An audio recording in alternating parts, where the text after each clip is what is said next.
I struggled a lot. I worked 2 jobs. I paid my rent on my own, and I was driving to and from work for 2 hours. And I didn't realize I was kind of rent burdened until I did the walkthrough with Sarah and Anna one day. There was a big setup of big cardboards with different people's stories on there.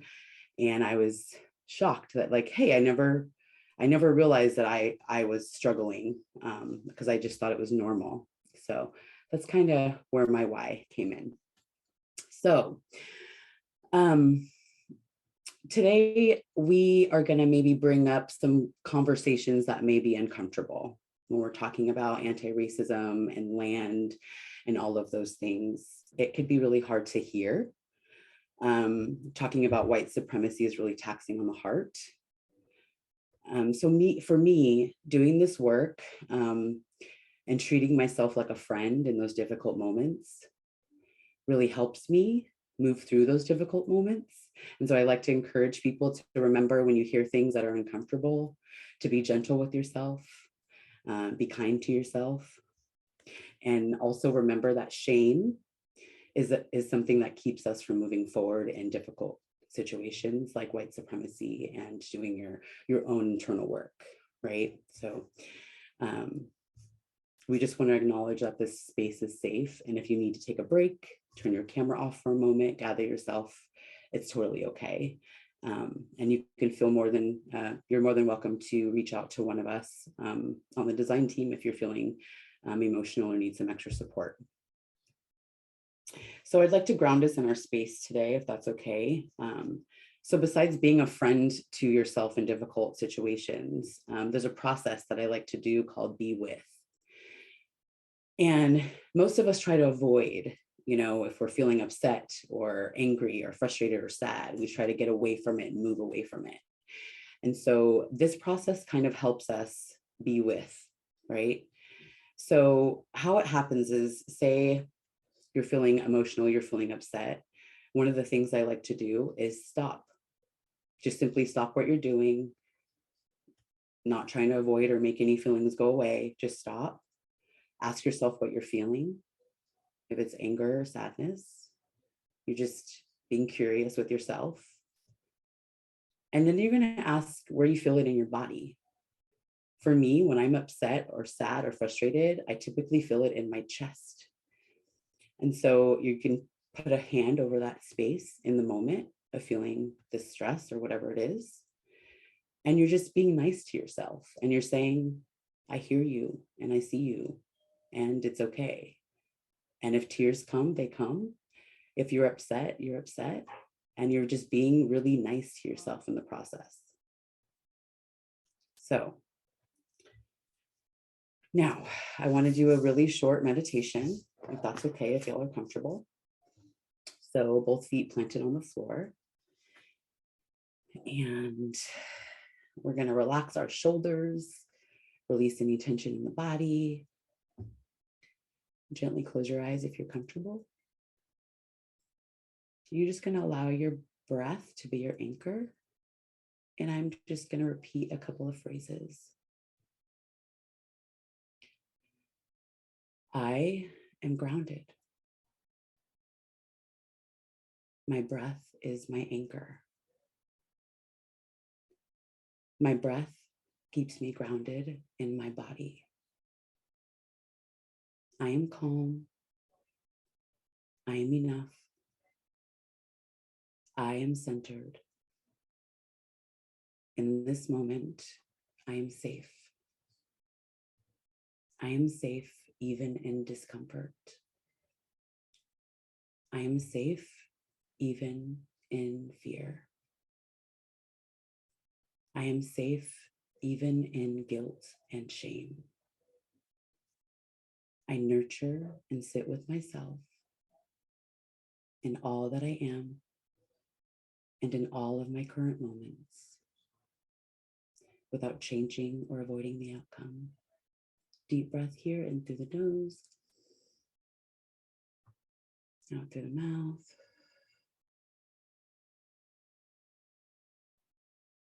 Relaxing your shoulders, any tension in the face or jaw.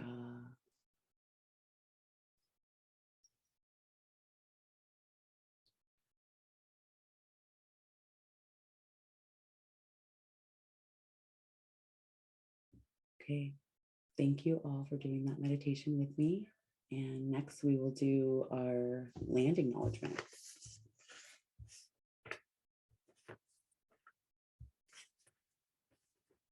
Okay, thank you. We gather today on holy living land, earth, which supports and sustains us.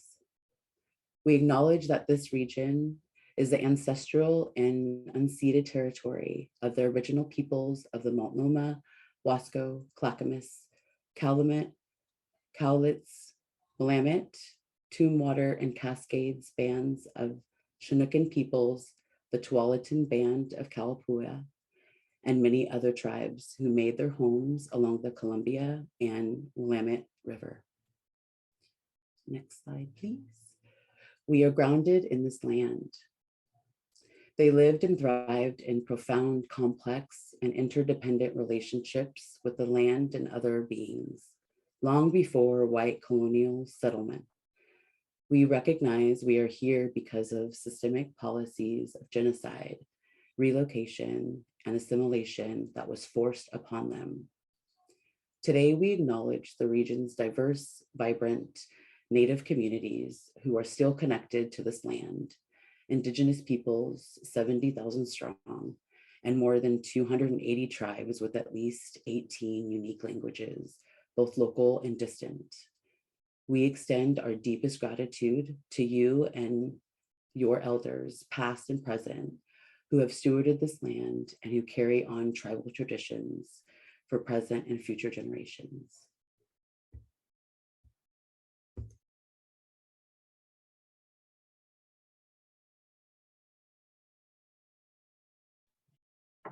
Thank you, Amira, for sharing that. I am feeling very centered and chill right now. She would start all my meetings that way. All right, we are going to roll into a one-to-one in a moment here.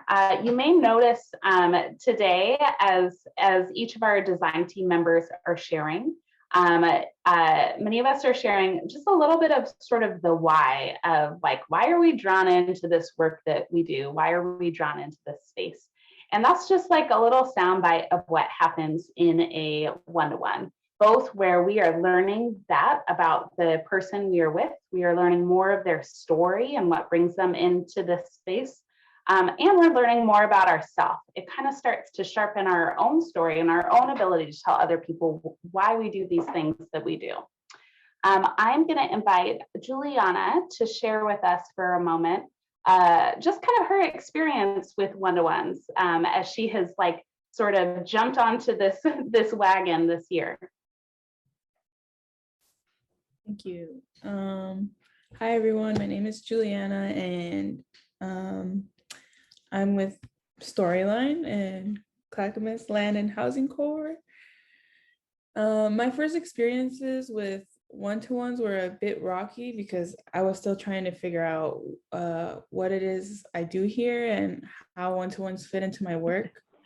It felt like conversations like this would happen during like a regular chat if I was already familiar with the person. But what I realized after doing a few one-to-ones with people I'm not familiar with is that getting to know people past like the surface through one-to-ones allowed me to uncover their stories and hear how their experiences led them to this community. And I'm starting to realize that making space for their stories is actually the work that I do, and it's inspiring to me. A one-to-one I had, I forgot her name, but she told me about how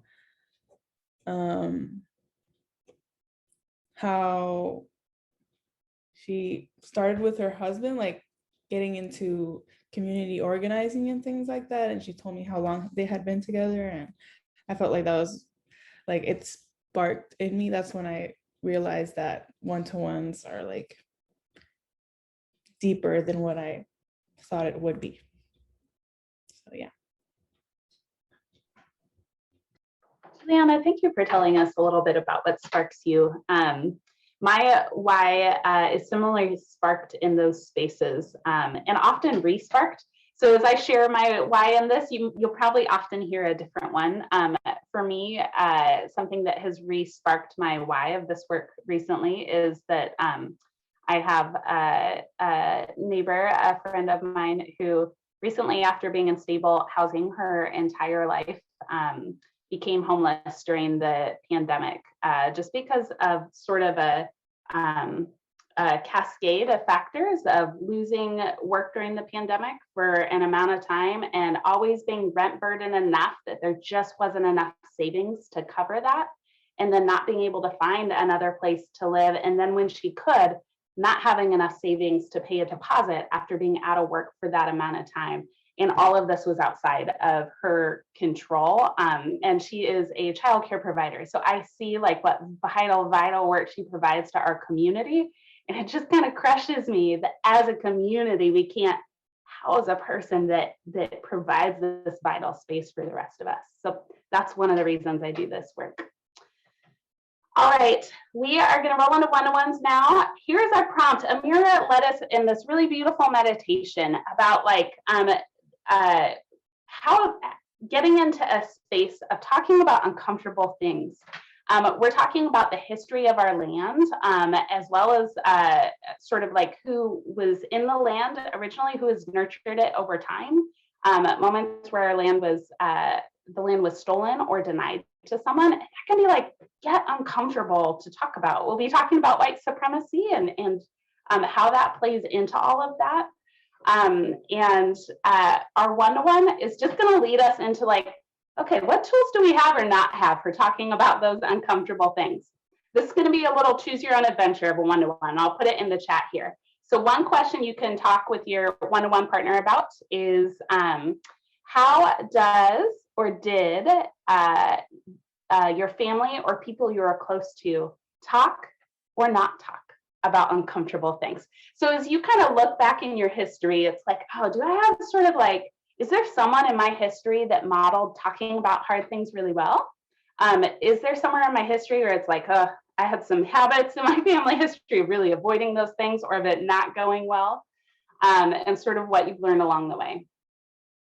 The second prompt, again, I'll put in the chat, that you can choose from is to share a story from your own genealogy, from your own family history that has shaped who you are. And I will drop both of those into the chat. And Story, can you pop us into one-to-ones for 12 minutes? 12 minutes. Yes, I was going to 12 minutes. Got it. It should be opening up right now. Yeah, so that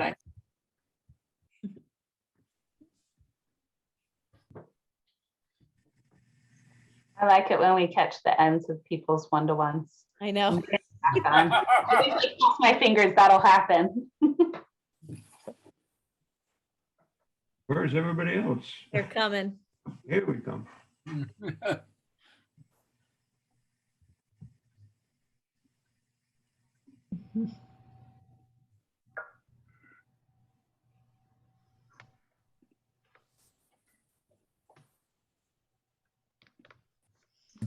All right, looks like we are all back. Welcome. I hope you had a delightful one-to-one. I know I did. And I think we're going to hand it over to Sarah to do some teaching for us. Yeah, thanks. So we are stepping ever further into this space in our organizing work of sacred encounter, where we listen to the stories in our midst and kind of discern from those stories like a possible what's next. And the way of sacred encounter that we're unveiling tonight is really particular to our work here in this ecology in the Pacific Northwest, in the Portland metropolitan area ecumenically, between multiple denominations of faith communities, with the Land and Housing Coalition, all three all three cohorts, as well as with Ecumenical Ministries of Oregon's Reckoning with Racism cohort that kind of runs concurrently alongside the work that we do. We decidedly engage this process of sacred encounter that we refer to as a land genealogy.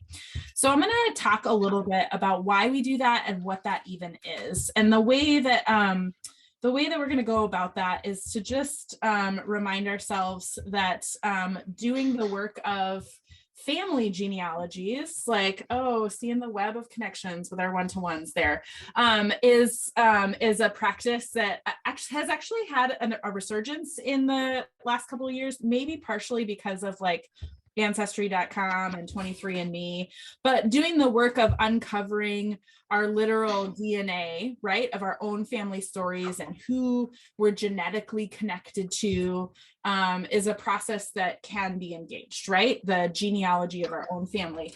And in that process, we sometimes kind of uncover things that we maybe didn't know before, right? That change the way that we think about our family and even our own stories. I know one of my cousins did 23andMe a year or two ago and uncovered somebody that's logged into that same website that has DNA in common with our great aunt Ruth, who was the middle daughter of a Missouri Synod Lutheran pastor who never married. So how is that possible? Right? It's just like shifts the way that we think about our family story. And as much as it's like a chuckle now, it really actually kind of unveiled some like thinking about the way our grandmother grew up and the system that must have been like in the 40s to have that be a story. And so like that we know that when we do this work, right, of digging into the past, that it changes us, it changes the way that we see the past. We find out things that we didn't know before. And that that's just a natural part of the process. Now flip that. This is very high tech. I Googled images and I'm sharing images with you. I didn't even make slides tonight. Flip that and think about doing that same process, but with the land that we steward and live on. And when we literally flip that process, right, like with a tree, we're getting at the roots, right? Which means also that that there's some like layers of soil and dirt underneath there. And I like to think of it that way too, that we're getting at the roots of some things that we maybe we couldn't see before, right? It's under the ground, under the soil. And another image that I really love is this like kind of archaeological idea of like the layers of sediment in a deep archaeological dig that like think of story in the way that we think of that archaeological dig. So when we're engaging the story of the land that we steward, we're doing that with sort of that same sense of curiosity as we would our own family tree. But we know that inevitably that when we engage the story of the land that we live on, the question of who lived here before me, right? I like live in an old house, like there's families that have owned this house before me, inevitably also becomes about who couldn't live here, or who lived here and then didn't, and why. And so that can be a hard process, much in the way that the reality of that that chuckle story I told about my great aunt Ruth, right, was probably hard in the context that she lived in, or just a really hard reality, and meant some things about like my inherited kind of like spiritual DNA as like the granddaughter of a pastor, that it just like lives in the way that my family dynamics lived out. And so I wanted to name that kind of sedimentary and get those images in our heads, because when we start to ask questions and unveil things, it just shifts the way that we interact with each other and with the story that we inherited.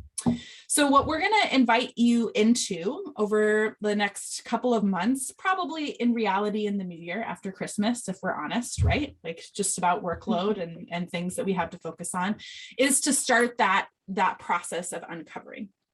And I'm going to share with you a little bit of what that process might look like. Last year, I sat concurrently on the Oregon Synod for the Lutheran Church, the Oregon Synod's Reckoning with Racism team, and walked with a bunch of leaders in the Oregon Synod around the land genealogy story of the Synod office.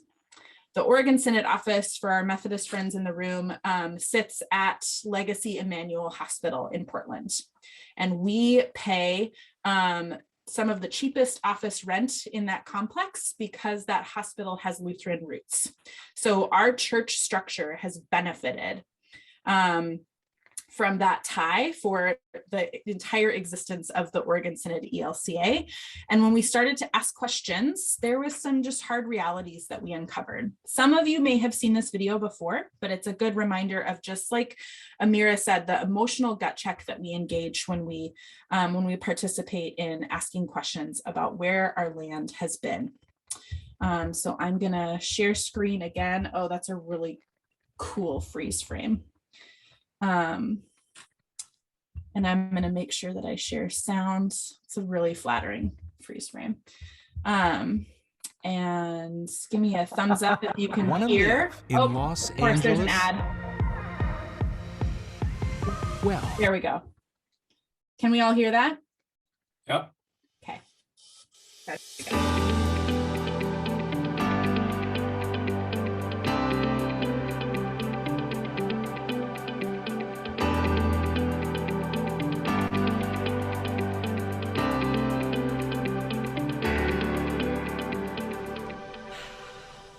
Well, here we are at the Oregon Synod office for the first time in a long time. But we're here on this land today because we have been journeying with our story of reparations in the Oregon Synod. Part of that story has been walking with the Reckoning with Racism cohort with Ecumenical Ministries of Oregon, and digging in for so many core teams across the state, across denominations, digging into the land genealogy, the story of the land that we worship and work on. And I'm just struck by so many of our colleagues in that journey have been walking with what they thought they knew about their land and discovering just some deep, deep truth about the land that they love and that they've worshiped on for, in some cases, hundreds of years. So, Bishop, I'm wondering if you could share a little bit of your journey. Thanks. Yeah, it's humbling what we think we know and what we actually know. So we're here at 2800 North Vancouver Ave. And what I knew when I first came to Oregon about this site was that it was across the street from Emmanuel Hospital. Emmanuel Hospital was founded by a Lutheran church, First Emmanuel, in the Pearl District. And I heard someone tell me with sort of a chortle that Emmanuel Hospital is spelled with one M, which really isn't accurate, because the treasurer didn't want to have his hand cramped when he was writing checks. So what I knew was that it was a hospital founded in love by people of faith, and I was happy to be a part of it. And then the more I learned and remembered how packed this land is, I remembered that we reside on the land of the Kayapu tribes, and it actually is a lot more like visiting a city in Europe, where you can see sometimes in archaeological digs the layers, the sediment, the story packed underneath. So phase 2, I thought I knew about the Kayapu tribe, or at least the correct name. And then, and only then, did friends reveal to me that this was the heart of a thriving African-American community. And there was a lot more to unpack. A friend of mine, Debbie Stromberg, introduced me to a leader of the Emmanuel Displaced Persons Association, and she taught me that, in fact, this was at the hub of a neighborhood where children rode trikes and bikes and shared stories and visited neighbors and loved elders. And so suddenly I'm humbled by what I know, what I don't know, and by some of the hard truths that we're invited to grapple with. So there was a video that we stumbled upon as part of our land genealogy research here that sort of unveiled some of those archaeological layers, right? The story of the historic Albina neighborhood that's still here and not here at the same time. And we are standing in that tension. You might be able to hear there's like a yard party going on behind us. I'm just curious, when you first heard the voices of those neighbors, what sort of feelings came up for you, and what was your kind of body and gut response to that video that we're about to share? There's a lot of sadness and grief and awareness that a building can be founded in love and founded in hope, and yet also have sadness and injustice at its foundation. And so I think I walk with humility, curiosity, sorrow, anger, and yet hope that we're engaging in this conversation. Engaging in a conversation that hopefully is more than just talking, right? Would you mind, Bishop Lori, letting us know how you spent your Holy Saturday this year? Because I'm so proud to know that you spent it walking. And I just feel like continuing that walk may be the next steps in our courageous journey. And it's a reminder that the word synod means walking together on the road together. So thanks to my relationship with some of the leaders in that community, I was invited to be a part of a walk through this neighborhood led by people who are displaced persons with actual stories of the neighborhood. And so I listened to them tell stories of the old Wonder Bread factory and the outlet store, and how the owner of that store loved children, and so he was often willing to share bread and snacks when they would walk home after school. I learned how surprised people were when their parents mostly received envelopes on their doorsteps saying your house, which they loved and considered well maintained and cared for, was declared blight, and they were offered what they had received 15, 20 years before in payment. No options were given them. And I heard stories of broken promises, both by the city and by the hospital, which I so have respected and work with. So it was very much a Holy Saturday. It was a descent into sorrow and truth. And I'm hopeful that the more we companion with people who know the stories, the more we listen with openness, the more we can find our way out of the Holy Saturday. But my feeling is, as bishop, I'm invited to dwell there and for a very long time. So grateful to be on the journey and listening with humility and hope.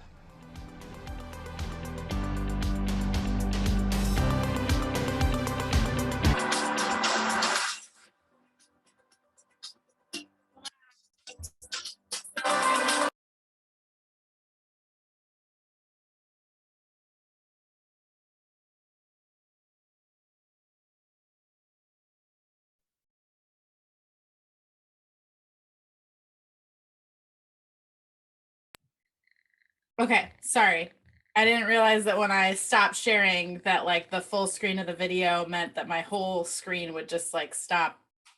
I couldn't get to anything. So that was a less than graceful way to end that video.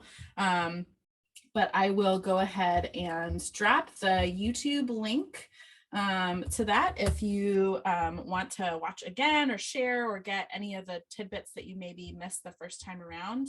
And then the video that we're referencing is one that we watched together as a Reckoning with Racism team.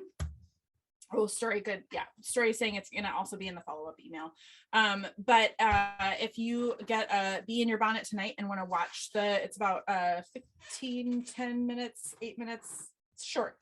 video that we're referencing about the story of that neighborhood, and the story that sort of kind of was a tipping point for our team into like realizing like, oh man, we just peeled back a layer that we were not ready for, that makes us feel very uncomfortable.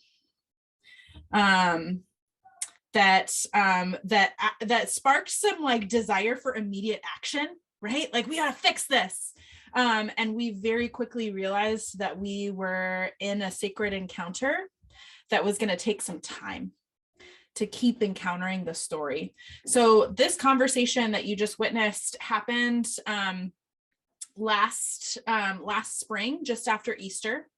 And that was after about 6 months of journeying. And those conversations and that listening to the residents of the historic Albina neighborhood and the leaders of that group is still going on. We're still in that cycle of listening and holding in a holding pattern until we kind of discern what the next steps of possible sacred action are. We're still listening. So that is a little bit about the process that we're inviting everyone into of asking questions about our land, and what that process can look like. I think at this juncture, am I emceeing the breakouts? Yes. Okay. At this juncture, we're going to take a minute just to like delve a little bit deeper into what that might look like on a more local level. So we're going to have options to go into some informational breakouts. The first is to uncover a story that unfolded for one of our community members last year. So Gary Rifkin from the Oak Grove neighborhood has done some really powerful work just around the story of the Clackamas peoples and the land that our county sits on, and its history. And so if you are interested in hearing more of Gary's story and journey and like what that stirred up for Gary, that will be room number, am I saying it right? Room number 1. And if you can't choose your room, if you don't know how to, Story is going to guide you into that and put you in the room, but you'll have a choice. And I'll have it labeled. Where land genealogy is that one. Yeah.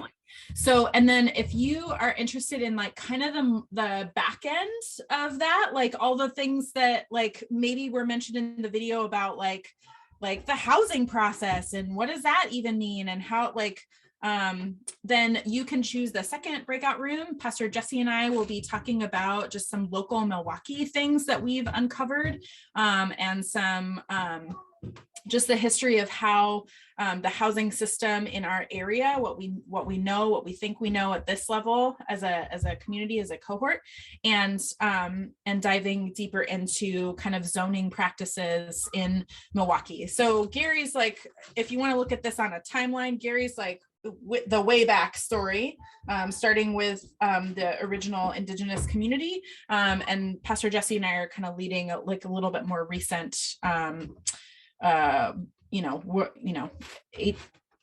know if you want to put a time on that, but a little bit more recent history of housing and land in Milwaukee. So with that, 1945 to present. Yeah. Okay.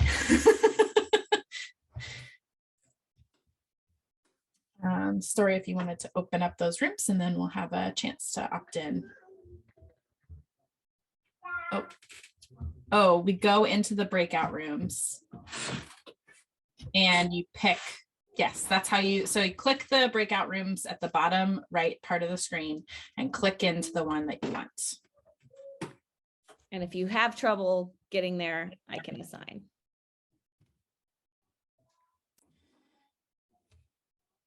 And someone in the other one, Sarah or Jesse, will you record your breakout room? Yeah, I just tried to join and it wouldn't let me. Oh, I can assign you.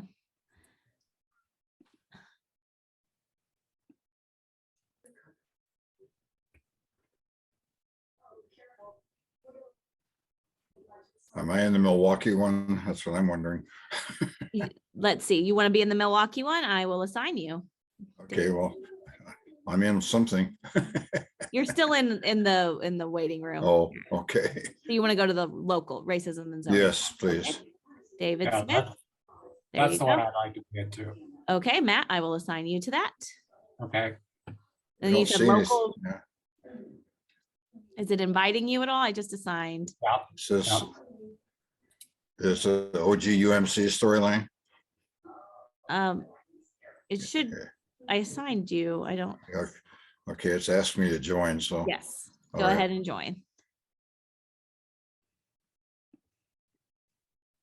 And which one would you like to join? And you're muted. Hello?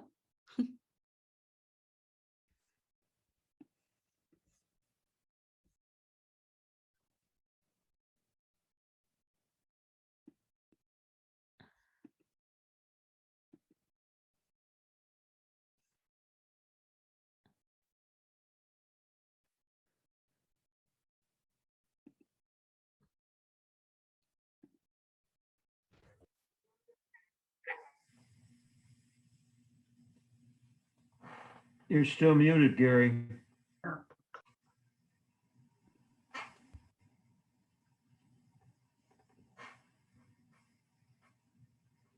As they say, unmute yourself. Yes, right. So I noticed in the larger group, a lot of people have already been to my property here and heard my story. So I was wondering, and I know Karen has anybody else been here? No, Karen has. Okay. So Story has, and Anna has too.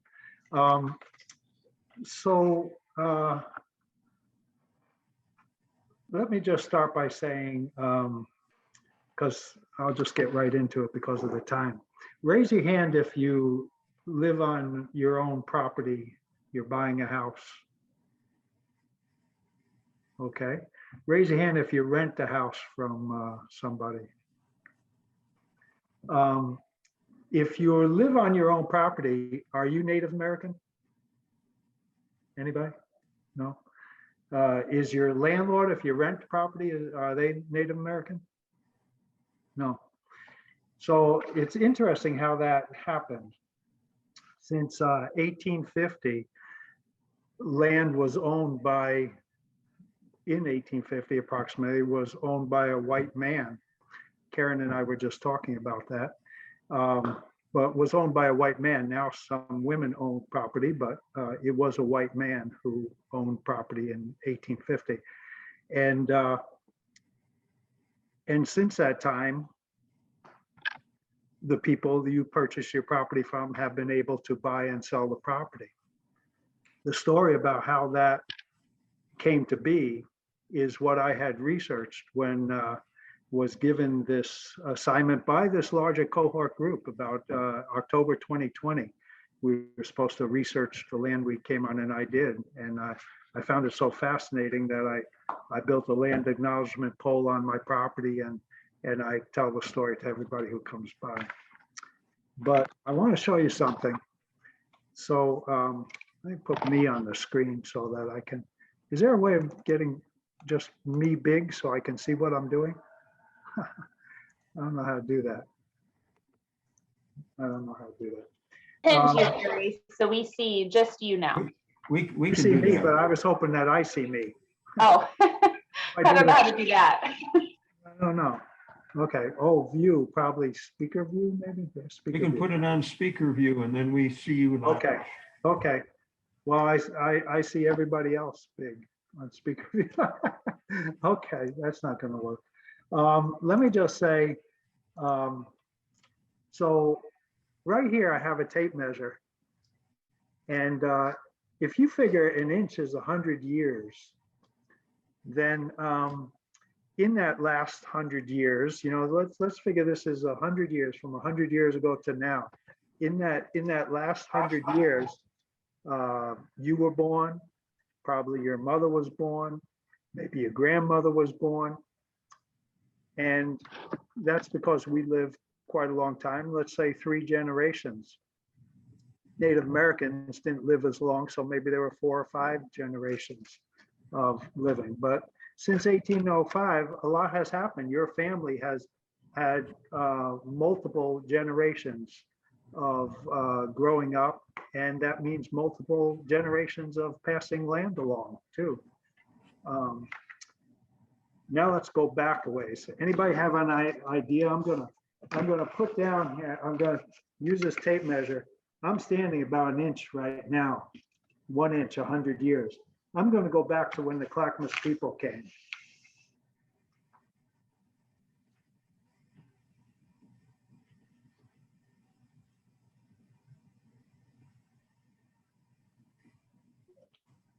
Okay, here I am. That's 14,000 years ago, 140 inches that they were here for. So, and during that, figure every inch, every one of those 140 inches, they had multiple generations. If you use today's just 3 generations per 1 inch, that would be 420 generations. But they probably had more like 600 or 700 generations of mother to child to mother to child growing up. So they've been here a long time. We say, we might use the expression, oh, my family's been here a long time. Well, not really, not comparatively. So 14,000 years ago, the people started marching out of the, if you believe in the, if you believe in the Bible, that life, humans began in this area. I think I'm in the right area. And if you believe in science, it's humans began in this area down here. But either way, they started walking out and transferring across, and then of course the globe goes around. So there was this piece of land here that they walked across, and then it connected over here. It was the Bering Strait, and then they walked down into where we are, kind of into Oregon. So that started about 14,000 years ago, 14,000 years ago. And then by 8,000 years ago, there were enough people here that they were actually living in clusters. And they would live, the Clackamas people lived in long houses. It was called long house. It was like plank houses, and 30 people living at a time in a house. So they had like a family unit there. And they would fish at the Willamette Falls. They would gather together camas, and they would cook camas and store camas. They invented ovens to cook camas bulbs, and they would trade for other goods from other tribes, because they had salmon, they had camas, they would trade for other things. And 3,000 years ago, they were doing forest management, burning certain parts of the forest down, and then as new things would grow, they would use the reeds and the weeds to make things out of them. And then so they were living in houses, they had an economy, they were doing inventions, they were storing food and cooking food. They were doing everything that we were doing, and they were doing it for 14,000 years. And so they were not like savages living out in nowhere land. They had family units, and they were doing this. And then about 2,000 years ago, Jesus Christ came on the scene. And the second great commandment of Jesus Christ is to do unto others as you would have them do unto you. And so that was the sentiment that Christ was putting out. But then about 560 years ago, Pope Nicholas V made a papal bull that said all nations that are not run by Christian rulers, you can take those people and turn them into slaves. So that was a different sentiment than Christ was talking about, unless everybody thought everybody that they wanted to be slaves themselves.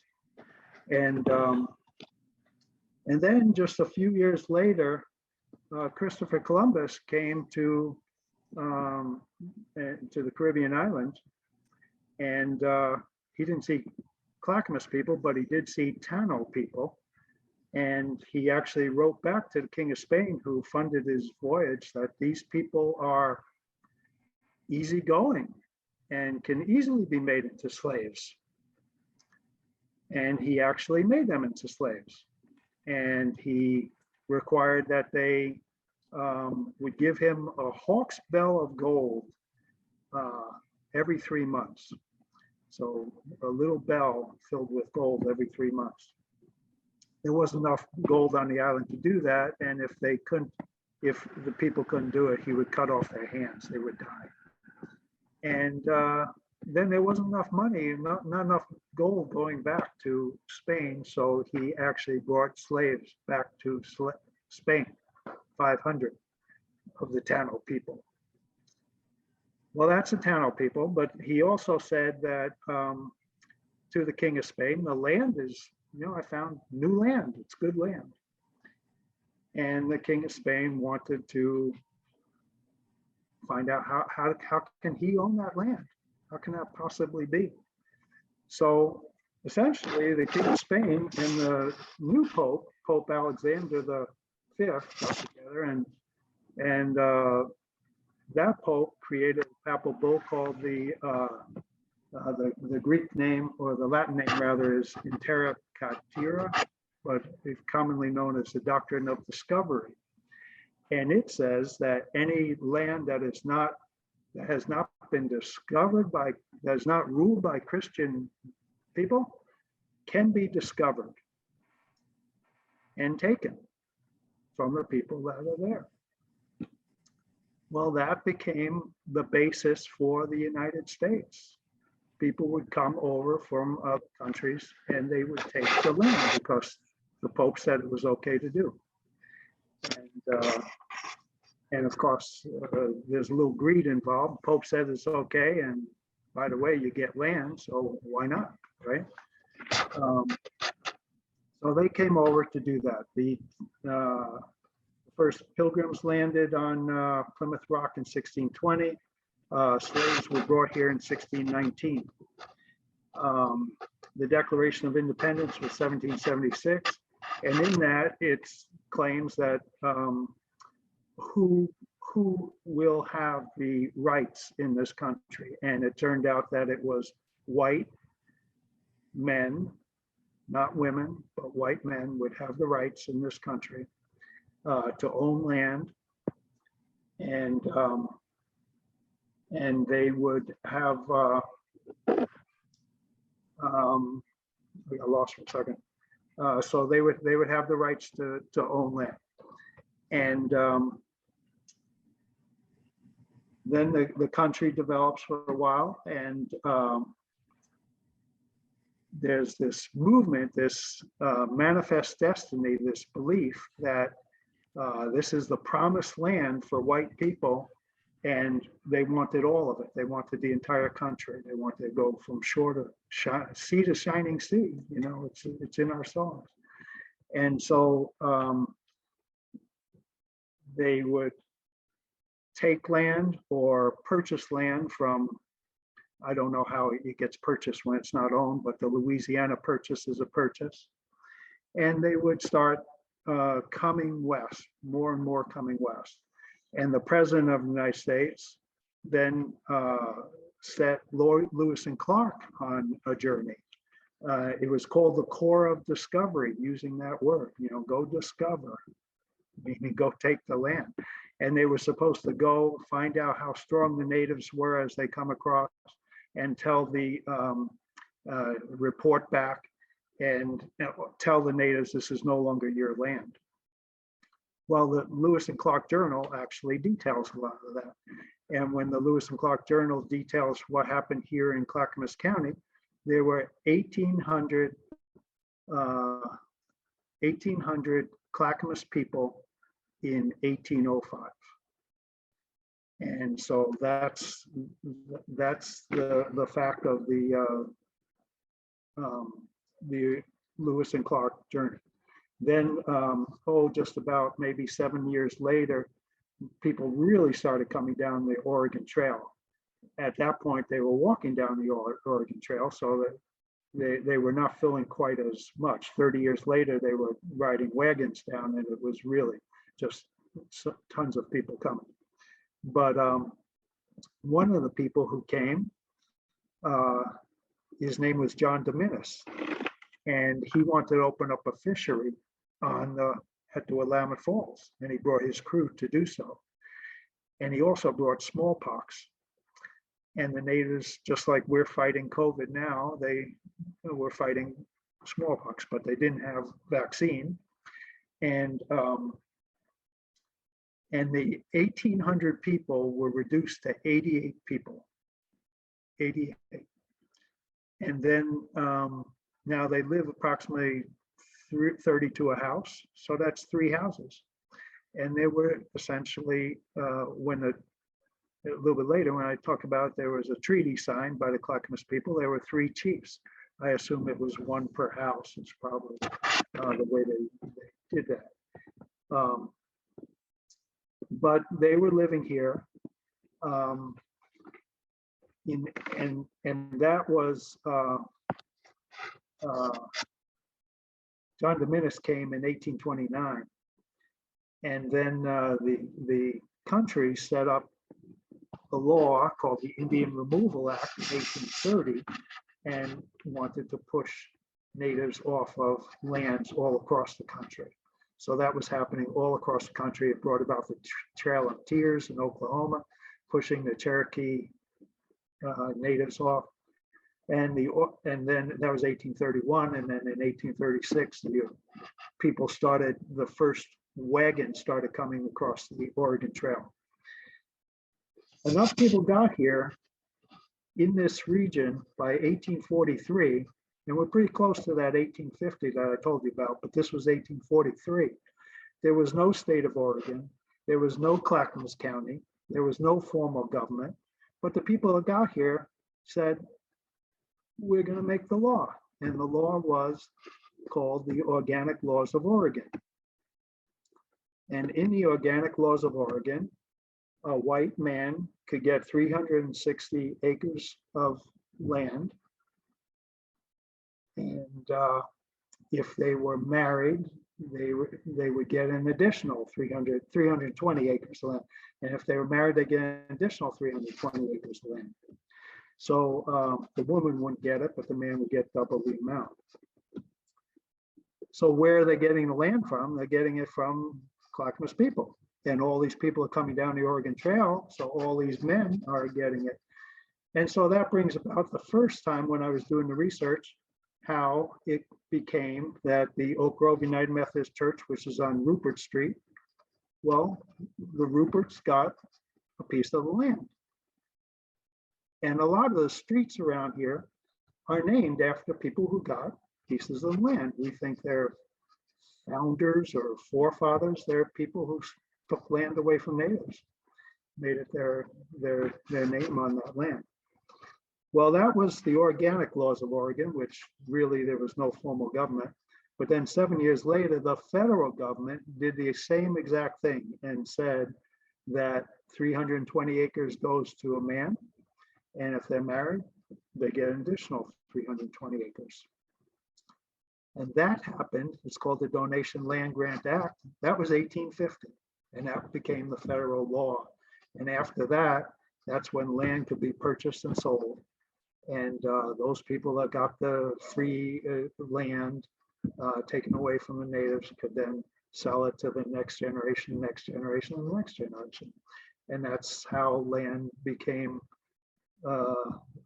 common, that we own a piece of land. And so right after the Donation Land Grant Act, there were still natives here. There were 88 natives, right? Not that many. If you think about this, 80,000 people between Milwaukee and Oregon City.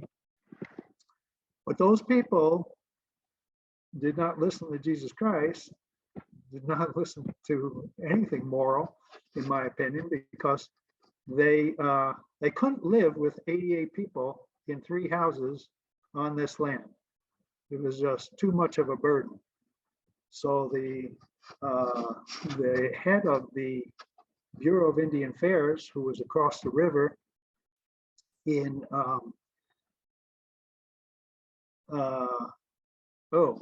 so we're getting close to time. Who was across the river said that basically that there was the Treaty of Kayapu.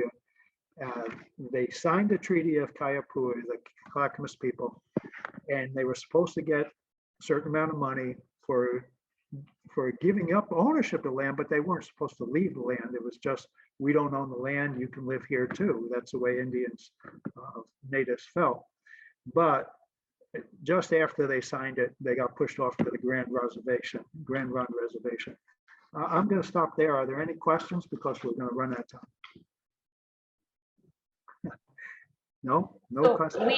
we have just a few minutes left. So I want to open it up just to kind of your either reactions, sort of like what grabbed you or what are you feeling, or any questions for Gary. Or there are a couple other folks who have done some research in the room as well, Story and the Boss Art. So feel free to throw out a question to the group. And if we don't get to them all, you can also drop it in the chat and we'll circle back with those. I guess that I would make, my wife and I live here at Willamette View. And this past month in November happened to be Indigenous Peoples Month or Native American Month. And so we had an exhibit here that had artifacts and art, history, many different things that were there to help us maybe counteract what is some of the practices that we have. And one of the pieces that was used there that I found significant was the differences between Indigenous people and Western people's worldview, how they look at the world around them.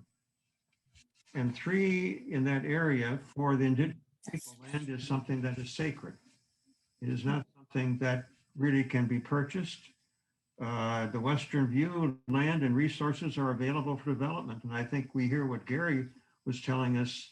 There was a lot of development going on, but it was done under Western principles, Western law, Western regulation. And the Indigenous way of life was not something which was followed or observed.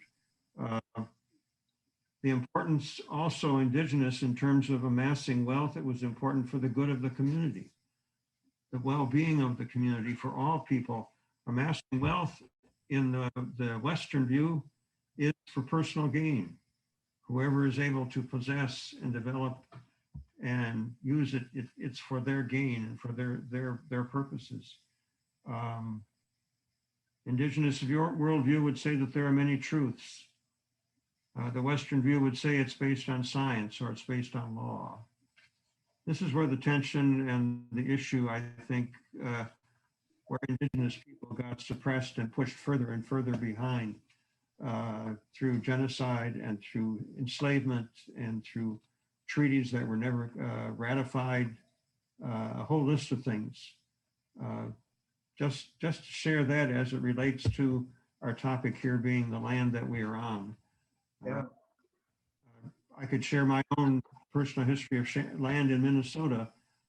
3 generations ago, in the middle of the 19th century, they were able to homestead on 160 acres. And we know where that land came from. It came from the Sioux or from the Chippewa. It came from the Indian tribes there. That was just kind of assumed that way. But I've said enough. Oh, the time's up. Sorry. Okay. It always goes too fast. We could have a whole same amount of time discussion about all of that. Thank you for your sharing, Gary. I really appreciate it. I did go to your house and just picked up different details this time that make me curious and make me want to dig deeper into this. We're going to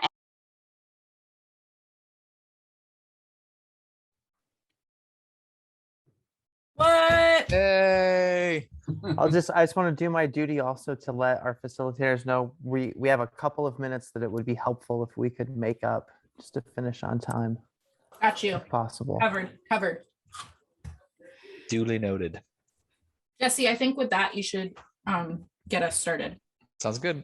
So we're going to talk a little bit about the area of Milwaukee specifically, but also kind of like the overall area, because one of the important things to understand about Portland is that it's the Tri-County area, right? So when we're talking about Clackamas County, Milwaukee kind of covers North Clackamas, which is essentially Portland South.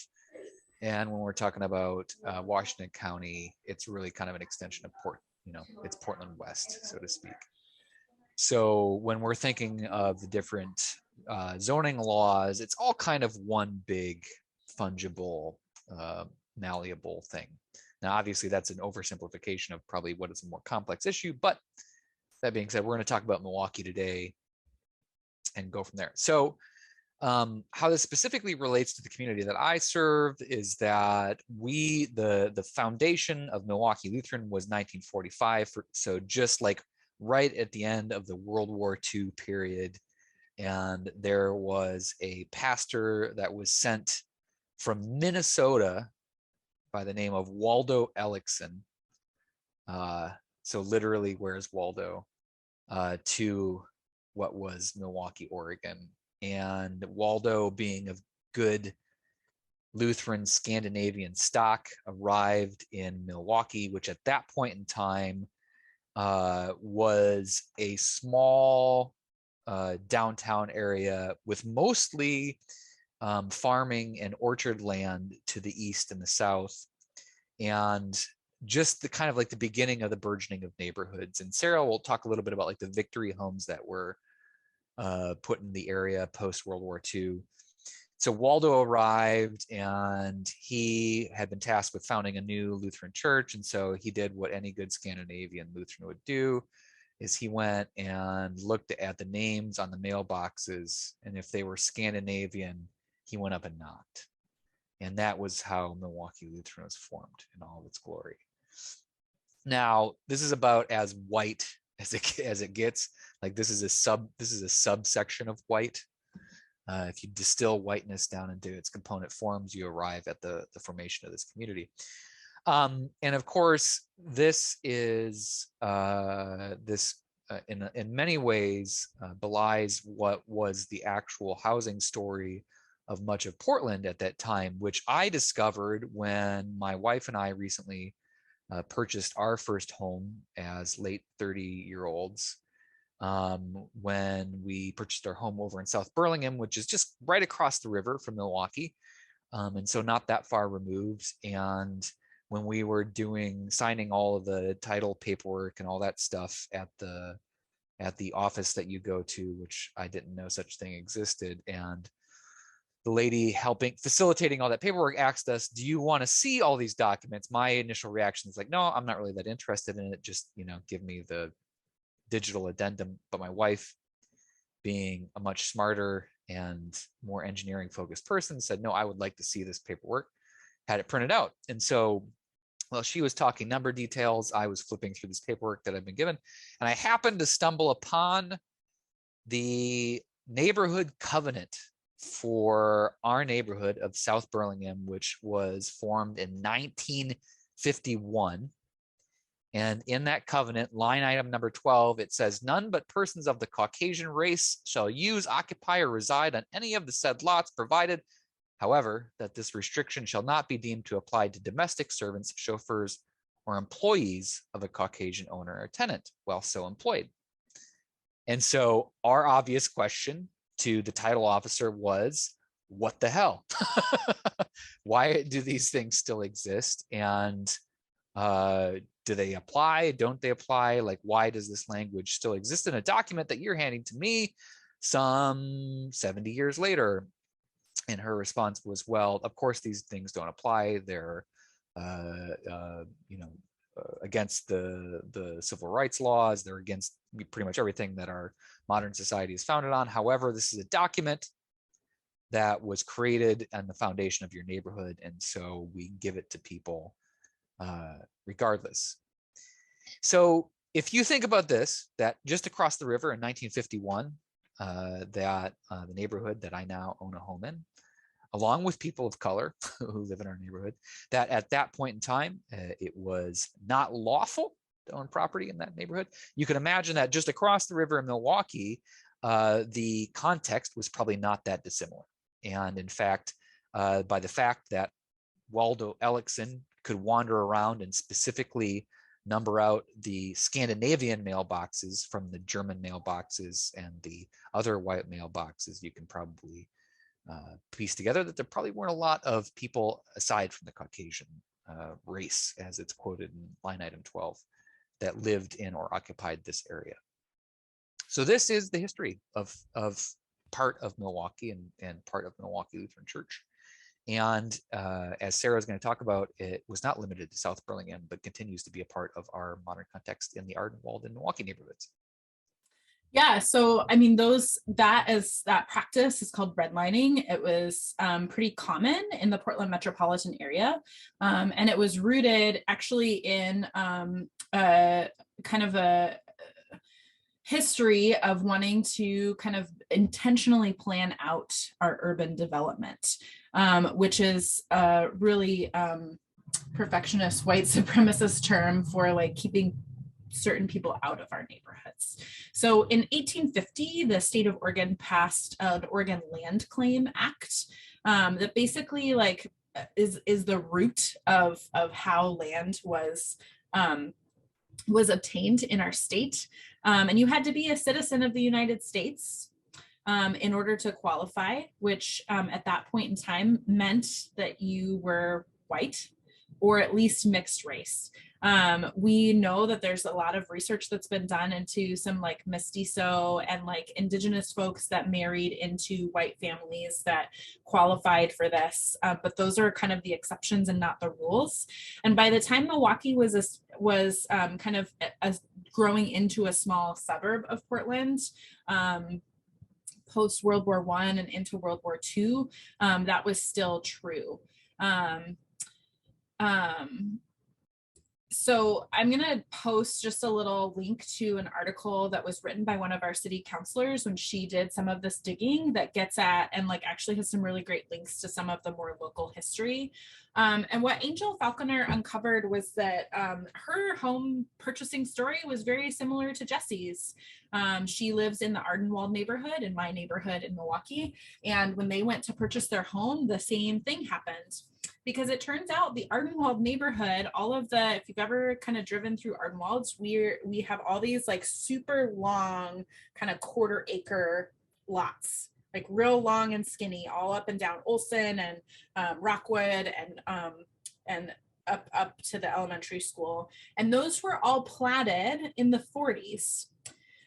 When the city leaders wanted to establish what they called victory lots that could be purchased for families to support the war effort, right? It was like during the 40s, during the war and post-war, that when victory gardens were a huge thing in the United States, and the local city planners' solution to participating in this like national movement of victory gardens and freedom was to plat this entire neighborhood that way. And all of those homes, if they were built post 1945, had this redlining written into them. And for us in the Portland metropolitan area, there's a direct attribution to realizing that we needed African American folks to fight in the war for us. But when they came home from being not equal, but visibly equal, able to be soldiers in the war, they were not afforded the same VA benefits in our state, and it's because our entire metropolitan area kind of realized this, and in advance of this wrote these policies into. A lot of other metropolitan areas in the United States did this as well, but Portland was really good at it. And in fact, the historic Albina neighborhood was one of the only places where African American families could purchase a home. which is why that Synod office story is so devastating.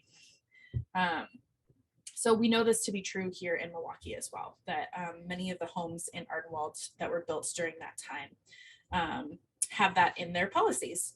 And Angel actually did a little bit more work and uncovered a way that you can, and I think this is on the city recorder's website, that you can actually, if you own a home that has this in there, you can kind of like have it legally removed, but nobody likes doing paperwork. So a lot of our homes still have it in their deed. Because it's like, there's no reward for removing it other than just that you did a thing that should have been done a long time ago. So that is true. The other piece that we're struggling with currently in Milwaukee is that because of these victory lots, and also because of a lot of other planning, city planning goals, Milwaukee currently has the highest proportion of single family zoning in the state of Oregon of any other suburb. So like the highest per capita, and single family zoning means that there's just one house on the lot, right? For a single family, not a duplex, not a quadplex, not apartment complex. So we have the highest number or ratio and the lowest percentage of multifamily zoned properties, which also means that historically, since those policies and zoning were put into place, that only people that could afford to rent or own a single family home are who lives in Milwaukee. Which has meant over the years, of course, that not a lot of folks from the BIPOC community moved in because they couldn't afford it. We recently elected the first African-American man to our city council, and in a one-to-one with Desi about our housing policy, I remember he said to me that Milwaukee has historically not been a friendly place for Blacks. And that has nothing to do with our relational welcome. It has everything to do with our housing policy.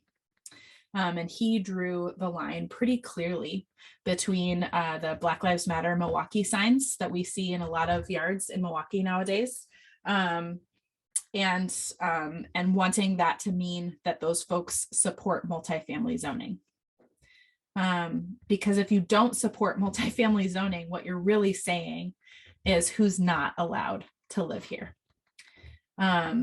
And that was really convicting for me last year, like to realize that we have like kind of a long way to go. And now it kind of, I don't know, it gets me kind of angry that we don't have more opportunity available for a more economically diverse period, let alone racially diverse neighborhoods to be built up in our city. So I think we'll leave this last couple of minutes for kind of Q&A and just discussion, kind of open discussion about what all this, how all this is landing. I've just got something to offer up here, right? Yeah. I've got a map that I can send to you.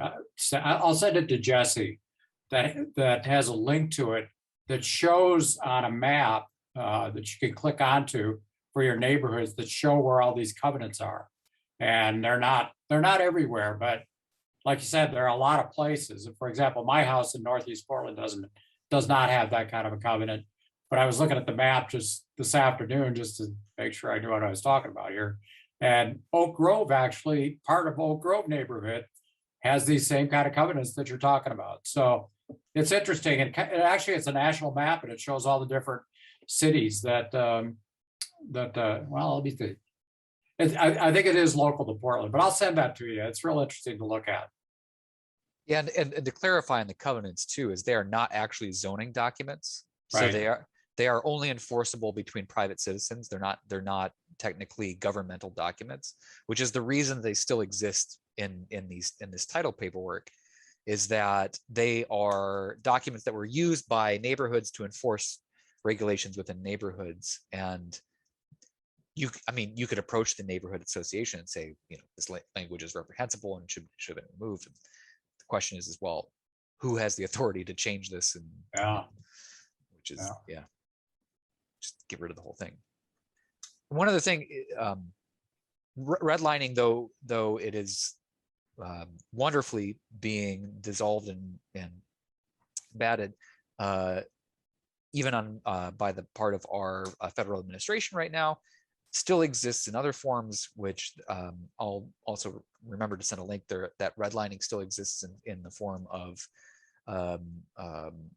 internet accessibility. So many telecom and broadband companies specifically choose which neighborhoods to invest infrastructure repair and amelioration in, and it stereotypically tends not to be Black or Latino or otherwise neighborhoods. So.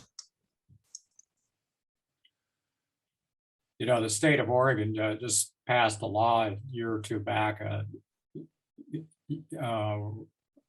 forget, I don't know how to say this exactly, but basically getting rid of single family zoning.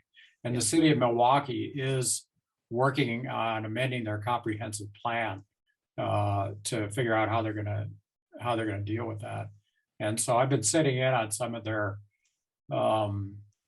land use planning commission, their planning and zoning commission meetings to, you know, try to figure out what they're going to do. So far, they're not very far down the road. It's going to take them a little while because it's complicated and, you know, I don't know. Yeah, Matt, that's actually like what I was hinting at when I said that it makes me angry, because I think that what that means is that we then, like, it's not just about like the zoning, it's that when we have more buildings on property, then we have to talk about parking, and everybody's hung up on parking. Oh, really? How many parking spaces should be allotted, which for me, like, comes from a place of real privilege. Like, not every, like, the expectation that we need to like plan for everybody to have 2 cars per household, which, yeah, like when we get right down to it, is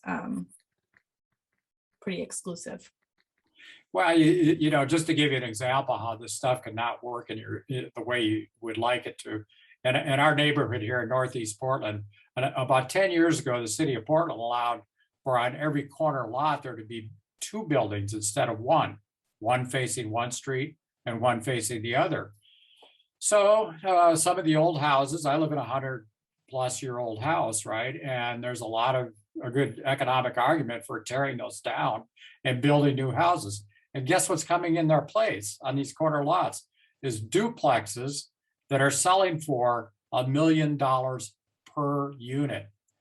So all of a sudden, we've got a neighborhood that had old $500,000 houses being replaced by 2 houses at $1 million a crack. So somehow it's not working out, you know, so that, you know, it can be more of a diverse neighborhood. So I don't know. We'll see what happens with that. But you can see how complex it gets. You know, I live in Milwaukee, not too far from St. Paul's Church, and we have a big, huge lot, and we have gone to the city and asked if we can put another home back there. And talk about resistance. They find all kinds of reasons not to allow that to happen. And I'm fighting it, but I've lived in Milwaukee basically all my life. I was raised here until I was 10 or 11 years old, moved away. Then my wife and I moved back here when we've been in our house for about 52 years. And the diversity, one of the things we noticed, I didn't notice it as a youngster, but the diversity when we moved here didn't exist. One of the comments my wife basically said was, there's nobody of color in the neighborhood. And most recently, I'm glad to see it, we've had some colored people move into the neighborhoods, and it's good to see them out walking their dogs and everything. So, but Milwaukee is resistant to putting multi-housing on lots, and it's a huge lot. So what street is St. Paul's on? Linwood Avenue. Oh, okay. All right. I gotcha.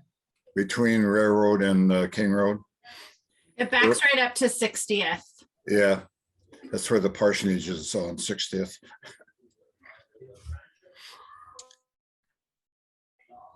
Are there any hanging questions out there about, potentially, looking at the zoning history of your community? I mean, I just looking here, we've got Oak Grove and Milwaukee and St. Paul's folks, but it sounds like we've all at least done some cursory exploration of our properties. Well, we have a big, huge empty lot just recently. In fact, some time ago, I mentioned it sure be nice to build some multi-housing units on that. And we haven't looked into, what the zoning is or the impact on the neighborhood. And we've got a long ways to go before we can even consider that. But we have a lot of research to do. Yeah.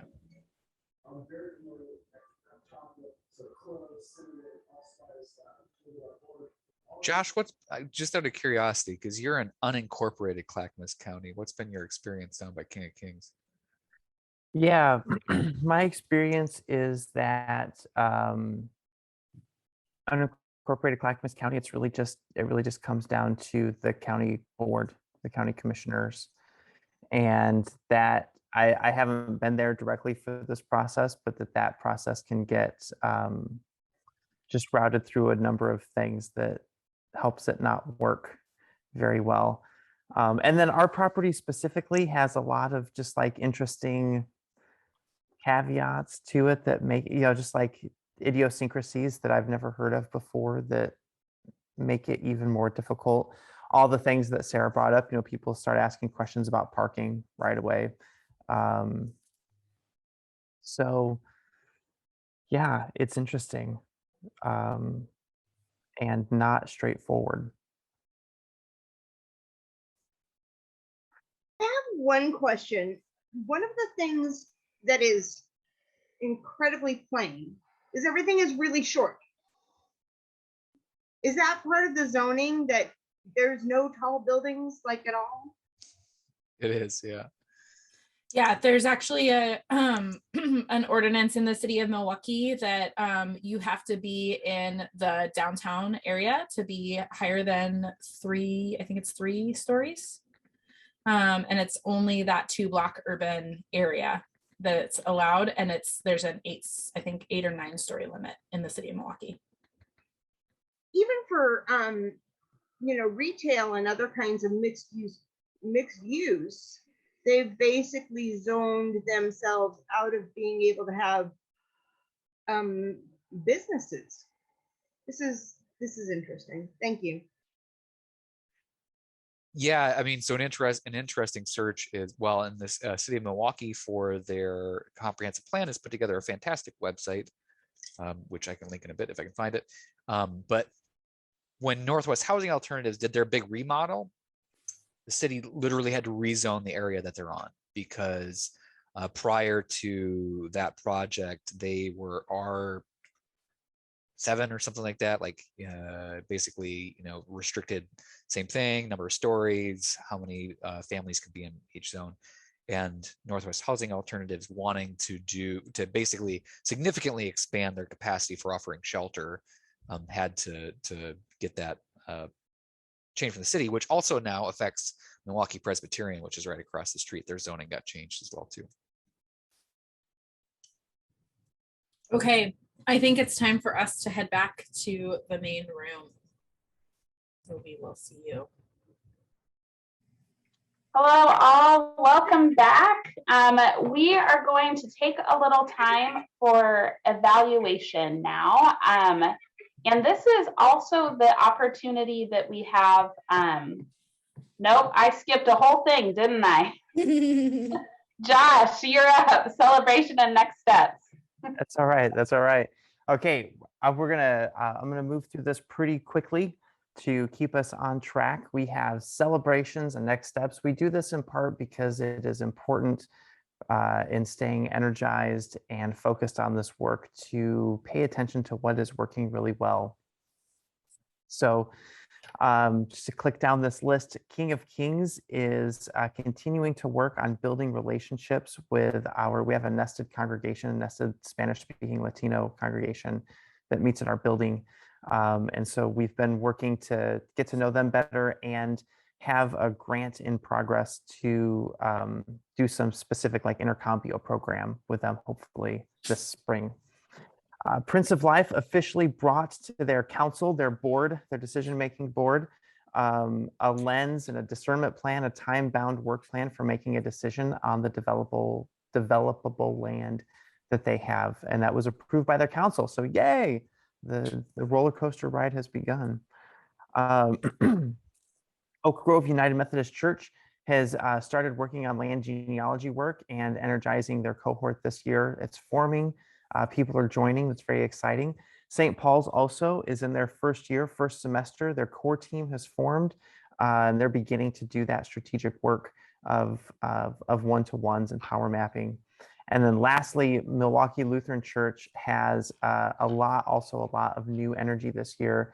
They have a cool, clear action items and research meetings that are on the calendar through this season. A couple of things for us to think about, all of us on this call to think about, discerning any next steps that feel right around land genealogies in your community. So some of that conversation has been had today, and we just want to ask you, especially through this season, to be looking, keeping an open mind for how those conversations might happen in your community, who needs to be part of them. Is a second thing, there is an opportunity to make your voice heard in talking to lawmakers around eviction moratoriums. Just really quickly raise your hand if you know what I'm talking about when I talk about eviction moratoriums. Okay, cool, about a third of us. That is when the lawmakers stop the eviction processes, so make it so that people cannot be evicted. And there's been an eviction moratorium in place, I think, for a while now, and maybe it's expiring. So I'm going to drop a link in the chat if you want to add your name to that effort or get more information about it. You can click there. There's probably also information about that in the storyline email that goes out, I imagine.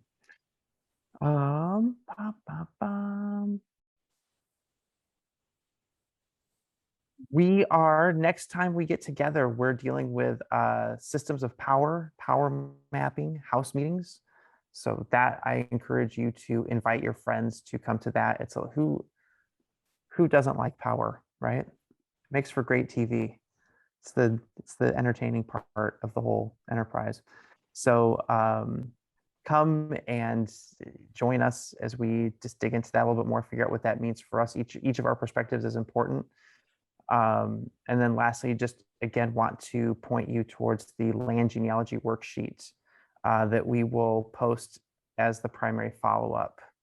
And I think, whoops. I stole your thunder, Josh. Sorry, I dropped it in there.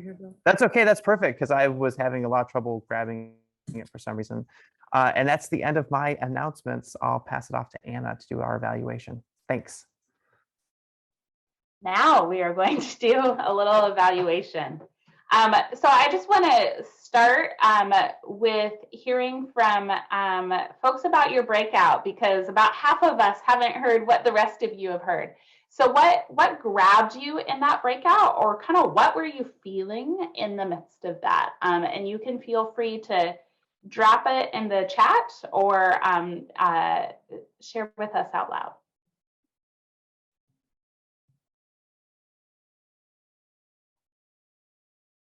Well, I just like to say that Gary Rifkin has done a tremendous amount of research, and I just really appreciate all the knowledge and the information that he has brought to this group. And my immediate thought was on Lewis and Clark and all the attention that has been given to Lewis and Clark and their journey here. And if only a part of that attention were given to the people with whom they met when they came and identified when they were here, we would be far richer if we knew more about them.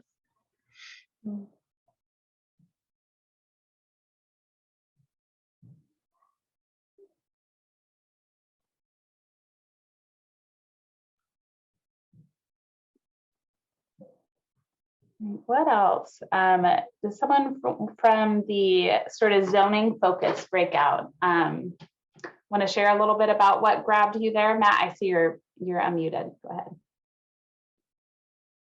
But just because I'm unmuted, it doesn't mean I have. No, ours went well. It was a good, kind of a good background on, the history of development in Milwaukee since the end of World War II, and kind of why the city looks the way it does, and maybe some ideas to think about in terms of where we might be going forward.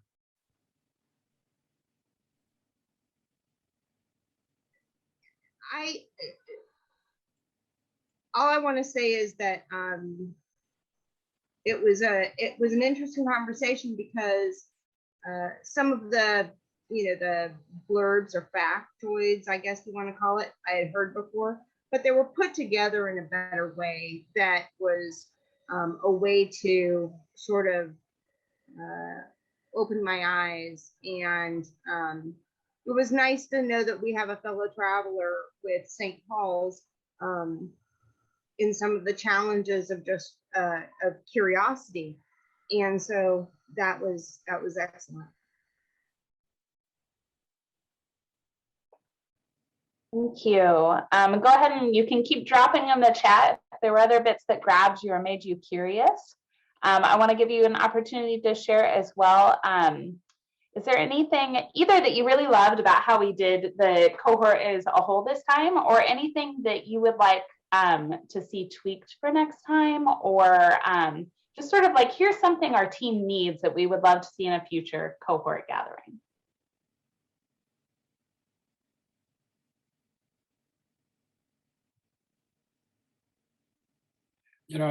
I'll just make a comment and you can take this any way you want.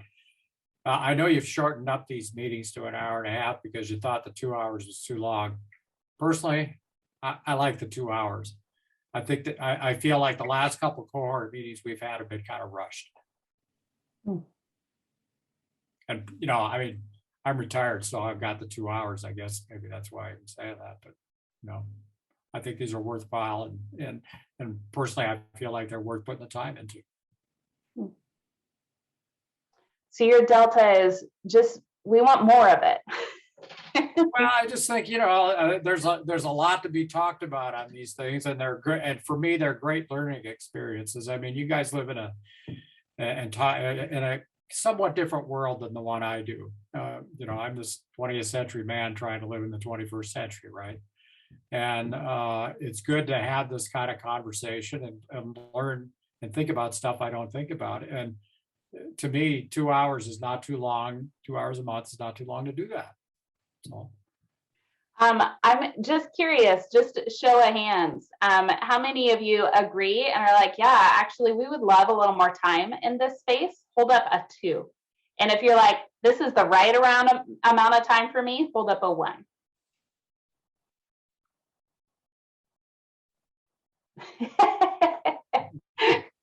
I like your indecisiveness, Jill. That's how I feel. All right, that's really helpful. Ellen says it's helpful when we do one-on-ones with people in other congregations. I agreed. I so enjoyed that today. One of the things is a comment. I was late, about a half hour late to the meeting. I don't like the 6 o'clock start time. Maybe a half hour later would be better. I see several people eating while we're having the meeting and whatnot. And I think that maybe a half hour later would be great. I know I would be better with it, but I don't know about everybody else. Yeah, me too. Let's do that same game. This is fun. Okay, if you like the 6 o'clock start time, go thumbs up. If you wish it were a half hour later, go palms up.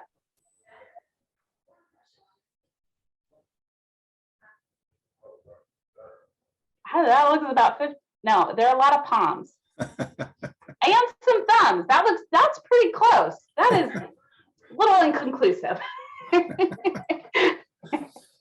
All right, this is fun. We should end everything with random votes on things about the cohort. I enjoy that. All right, we need to wrap up for the day. It has been so delightful to be here with you all. And we will see you next month. I wish you a centered and peaceful and joyful Advent season. Bye, y'all. For all. Yeah.